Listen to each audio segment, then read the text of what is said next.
अब मैं अनुरोध करूंगा माननीय केंद्रीय सड़क परिवहन एवं राजमार्ग मंत्री श्री नितिन गडकरी जी से कि वे स्वागत संबोधन के लिए पधारे हैं। इस अवसर पर माननीय श्री नितिन गडकरी जी से अनुरोध है प्रधानमंत्री महोदय का स्वागत करने के लिए अपने स्वागत संबोधन के साथ।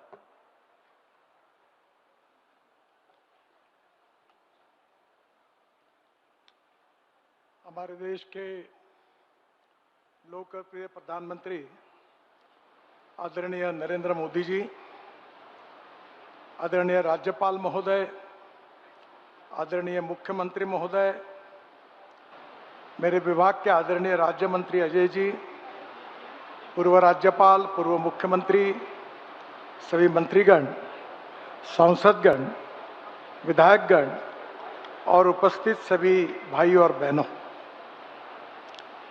आज सबसे पहले सामाजिक समता के प्रेरणा स्रोत डॉक्टर बाबा साहेब अम्बेडकर जी को मैं अभिवादन करता हूं।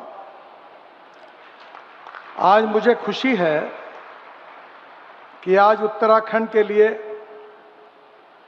हमारे प्रधानमंत्री जी की ओर से ऐसी सौगात दी जा रही है जो उत्तराखंड के विकास को और गतिशीलता देने वाली है।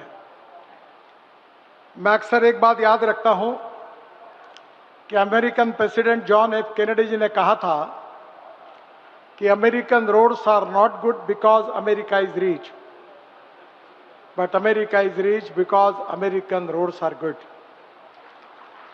आज उत्तराखंड में दिल्ली देहरादून इस इकोनॉमिक कॉरिडोर का उद्घाटन प्रधानमंत्री करने जा रहे हैं।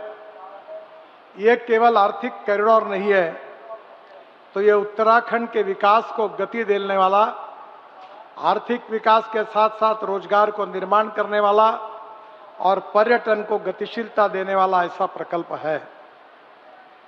यह एक्सप्रेसवे बनने से देहरादून, हरिद्वार, ऋषिकेश सहित समूचे उत्तराखंड के लिए एक आर्थिक, सामाजिक और औद्योगिक विकास के लिए नए द्वार खुलने वाले हैं। इसकी लागत 12,000 करोड़ रुपए है। ये 213 kilometre 6 lane greenfield express highway है जो दिल्ली मेरठ एक्सप्रेस हाईवे से शुरू होकर अक्षरधाम से शास्त्री पार्क, खजूरी खास, बागपत, शामली, मुजफ्फरनगर, सहारनपुर से देहरादून तक आता है। अभी दिल्ली से देहरादून जाने के लिए 22 किलोमीटर डिस्टेंस भी कम होने वाला है। अभी 8 घंटे लगते हैं, अब ये सफर 2 से सवा 2 घंटे में हो जाएगा, जिसके कारण यहाँ के विकास के लिए बहुत गतिशीलता मिलेगी।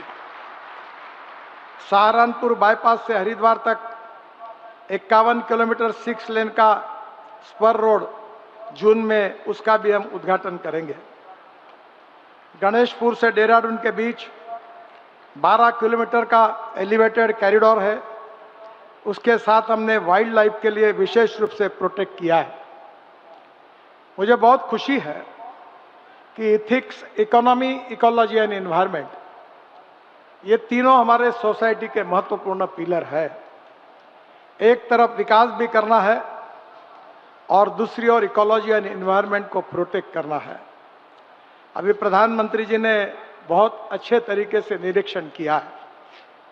वहाँ के वाइल्ड लाइफ को प्रोटेक्ट करते हुए हमने ये चिंता की है कि पर्यावरण की रक्षा कैसे हो। इसके लिए अनेक नए नए चीज़ों का अनुकरण, इनिशिएटिव इस प्रोजेक्ट में हमने लिया है। मुझे खुशी है कि प्रधानमंत्री मोदी जी के नेतृत्व में जब हमारी सरकार आई, तब उन्होंने इंफ्रास्ट्रक्चर डेवलपमेंट के लिए सबसे ज़्यादा प्राथमिकता दी और उस समय से अभी तक उत्तराखंड में करीब 1,30,000 करोड़ के प्रोजेक्ट हमने लिए। करीब 25,000 करोड़ की लागत के 2,461 किलोमीटर कार्य हमने पूरा किया है।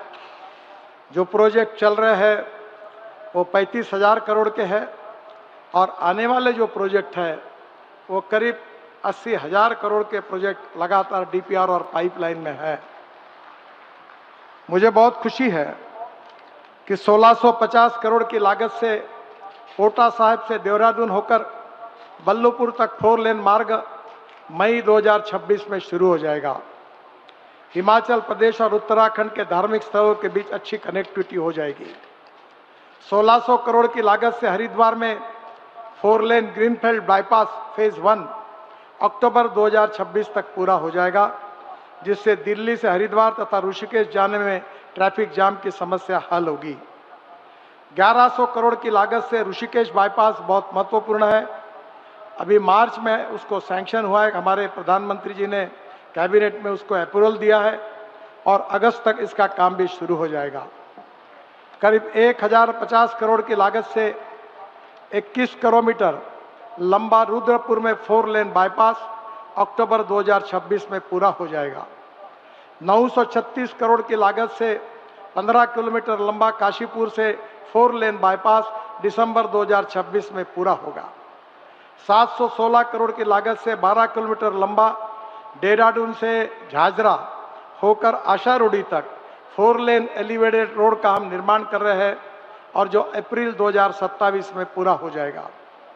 745 करोड़ की लागत से 20 किलोमीटर लंबा भलियावाली जौलीघाट से ऋषिकेश तक 4 लेन मार्ग भी अप्रैल 2028 तक पूरा होगा।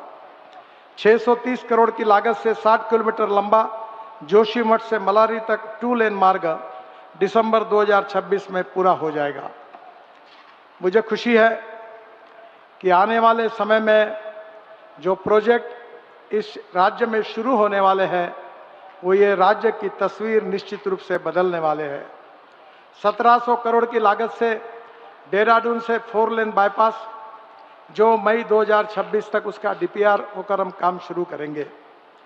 दिल्ली से देहरादून एक्सप्रेसवे को देहरादून मसूरी को लिए हमने नई अलाइनमेंट के साथ चयन किया है और जिसके कारण शहर के अंदर का ट्रैफिक आज काफ़ी जाम से आप ग्रस्त है, उसमें निश्चित रूप से कमी आएगी। 2300 करोड़ की लागत से हरिद्वार में 4 लेन ग्रीनफील्ड बाईपास फेज 2 2026 तक उसका काम हम शुरू करेंगे। इस बाईपास के हिस्से में बनते से हरिद्वार का रिंग रोड भी बन जाएगा, जो बहुत ही आवश्यक है। आदरणीय मुख्यमंत्री जी ने हरिद्वार के रिंग रोड, ऋषिकेश और देहरादून के बारे में बार बार फॉलोअप किया है। ये सब प्रोजेक्ट का मार्ग अब पूरी तरह क्लियर हुआ है। 800 करोड़ की लागत से देहरादून से मसूरी तक 2 लेन पेव शोल्डर मार्ग, इसका डीपीआर बन रहा है, अगस्त में उसको हम शुरू करने की कोशिश करेंगे।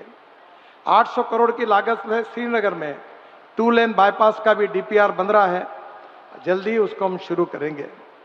मुझे बहुत खुशी है कि मानस सरोवर के लिए हमारी बहुत श्रद्धा है। आज हमको नेपाल में, चीन में वहाँ जाकर वहाँ जाना पड़ता है और आदरणीय प्रधानमंत्री जी के नेतृत्व में हमने एक आह्वानात्मक काम को अपने हाथ में लिया है। बहुत कठिनाइयाँ है। 5200 करोड़ रुपए के लागत से टनकपुर पिथौरागढ़ होकर विपुलेख तक मार्ग बनाया जा रहा है। 370 में से करीब 200 किलोमीटर पूरे हुए हैं और 129 किलोमीटर का काम काफ़ी अड़चने हैं। उसके बाद भी हम उसको आने वाले साल भर में पूरा करने की कोशिश करेंगे। सबसे महत्वपूर्ण है 4 धाम यात्रा।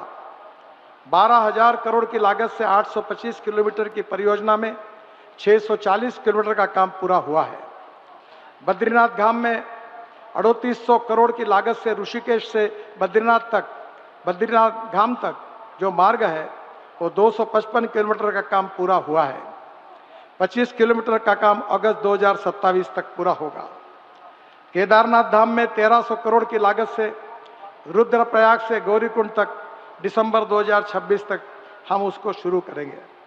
इसके साथ साथ गंगोत्री धाम जो है 3000 करोड़ की लागत से ऋषिकेश से धरासू होकर गंगोत्री तक का मार्ग 142 किलोमीटर का काम पूरा हुआ है और बाकी 100 किलोमीटर का काम चरणबद्ध तरीके से हो रहा है। जल्दी उसको पूरा करने की हमारी कोशिश है। यमुनोत्री धाम में 2500 करोड़ की लागत से धरासू से यमुनोत्री तक मार्ग जो 46 किलोमीटर काम पूरा हुआ है और 30 किलोमीटर का काम अप्रैल 2028 तक हम पूरा करेंगे। सबसे गंभीर समस्या थी जिसके कारण आप सबको भी चिंता थी, हमको भी चिंता थी, लैंडस्लाइड की। हमने जागतिक स्तर पर स्विट्जरलैंड की इंस्टीट्यूट के साथ, यहाँ की एक्सपर्ट के साथ अध्ययन किया और मुझे खुशी है कि ये लैंडस्लाइड्स और घसान, इसके कारण जो कई मार्ग बंद हो जाते हैं, उसके लिए हमने एक योजना तैयार की। साइंटिफिक अप्रोच के साथ टेक्नोलॉजी का उपयोग करके 4,300 करोड़ रुपए की लागत से 296 कामों को हमने मंजूरी दी है। और मुझे आज खुशी है कि करीब 907 करोड़ की लागत से ऐसे जो ब्लैक स्पॉट थे लैंडस्लाइड्स के, हमने उसके काम पूरे किए हैं। 5,800 करोड़ की लागत से और 194 काम का डीपीआर बन रहा है और हम प्रायोरिटी पर इस काम को हम पूरा करेंगे। और एक खुशी की बात है जिसके लिए प्रधानमंत्री जी ने विशेष रूप से हमको आग्रह किया था कि हमको केदारनाथ धाम जाने के लिए 8 से 9 घंटे लगते हैं, पर सोनप्रयाग से केदारनाथ तक करीब 4,000 करोड़ की लागत से 12.9 किलोमीटर रोपवे बनाने का काम मंजूर हुआ है, अवार्ड हो गया है। और अब ये प्रवास केवल आधा घंटे में हो जाएगा, ताकि केदारनाथ की यात्रा बहुत ही सुलभ रीति से हो जाएगी। दूसरी, गोविंद घाट से हेमकुंड साहिब, सिख समाज की पवित्र स्थल हेमकुंड साहिब से 2,730 करोड़ की लागत से 12.4 किलोमीटर रोपवे बनाया जा रहा है। मुझे विश्वास है कि 14 लाख श्रद्धालु यहाँ से जा पाएंगे, और जिसके लिए मैं आपको बहुत बहुत शुभकामनाएं देता हूँ। इसके साथ और भी रोपवे के अनेक प्रोजेक्ट हैं। मैं आपको विशेष रूप से विश्वास देना चाहता हूं कि आदरणीय प्रधानमंत्री जी के नेतृत्व में ये देवभूमि उत्तराखंड ये प्रगतिशील, समृद्ध, संपन्न बने। और इसके लिए आवश्यकता है इंफ्रास्ट्रक्चर की, water, power, transport and communication. अच्छे इंफ्रास्ट्रक्चर के बिना राज्य की, देश की प्रगति नहीं हो सकती। और इसलिए अनेक टनल हम बना रहे हैं।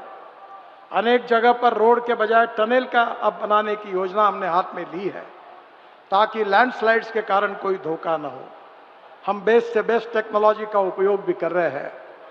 मैं आप सबको विश्वास दिलाना चाहता हूं कि प्रधानमंत्री जी के नेतृत्व में उत्तराखंड की भवितव्य को हम निश्चित रूप से बदलेंगे।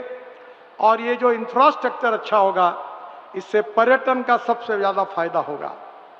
और पर्यटन क्षेत्र ऐसा है कि जिसमें 49% कैपिटल इन्वेस्टमेंट रोजगार निर्माण के लिए होती है, जो उत्तराखंड के युवाओं को रोजगार मिलेगा, और यही एक प्रकार से हम सबका सपना पूरा होगा। मैं फिर से एक बार उत्तराखंड की जनता को हृदय से बहुत बहुत बधाई देता हूं, अभिवादन करता हूं। और प्रधानमंत्री जी इस कार्यक्रम के लिए विशेष रूप से आए हैं, उनको और मंच पर बैठे हुए सभी अतिथियों को बहुत बहुत धन्यवाद देता हूं। नमस्कार।